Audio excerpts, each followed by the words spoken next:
I don't know about magnetic personality, once you get to know me, but I think being friendly, conversational, showing interest in what people have to say or even their thoughts, critiques, and different things like that, people appreciate that you're willing to hear them out, even if you might not agree. It just builds connection there, even for long term. Even if it's not an opportunity at the moment, they'll remember you and come back around. Um, as far as like dream customers and nightmares, um, being like concise, straight to the point helps. For me as an artist, right, there's a lot of scams, a lot of people wasting your time selling you dreams. Like, I got an anime idea, and then no budget. You know what I'm saying? So sometimes you gotta get straight to the point. Like, all right, if you're really wanting to work on this and you're serious, you know, time is money, and the talent also costs. So, what's your budget? Or have a commission sheet already set up. Like I started just putting the prices on a commission sheet, so that eliminates like the long process of conversation. Obviously, like I said earlier, be conversational, but there's different points in time where people's just like talking you in circles and wasting your time. So you got to be able to discern that, because then they'll just leave you hanging and be like, okay, I'll come back later and never come back.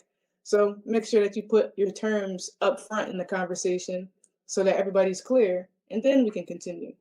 So just being concise, being friendly, conversational, that helps get the good and also avoid the bad. Yeah, I'll go next. Being concise, I think that's very, very important. It's funny 'cause I experienced that on both ends as being like someone selling a product to customers, but then also someone seeking out services. But I think another thing that helps, you know, I feel like your magnetic personality, it's kind of hard to be like, go after this certain type of persona, but I think just really communicating like the care that you have in your product, that really helps. And then also too, I think it's just being yourself. Even though that sounds so cliche, because I've seen people like cuss out their customers and they love it.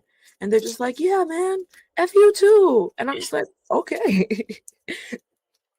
They're rude, but they make it work. So I don't really know. I think it's just more so finding the people that resonate with what you like to do.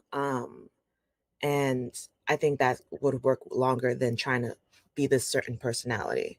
And then also, like Kaya said, communication, because I try to tell people up front, like, yeah, this is like, a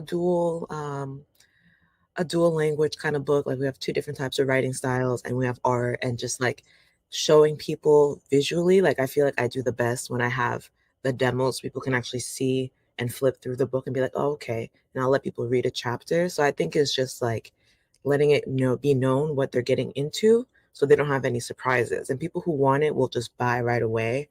And then other people will just be like, okay, I'm good. And it's being okay with that, because the rejection may not necessarily be personal. It's just that they don't want it and they're not aligned with what you're offering.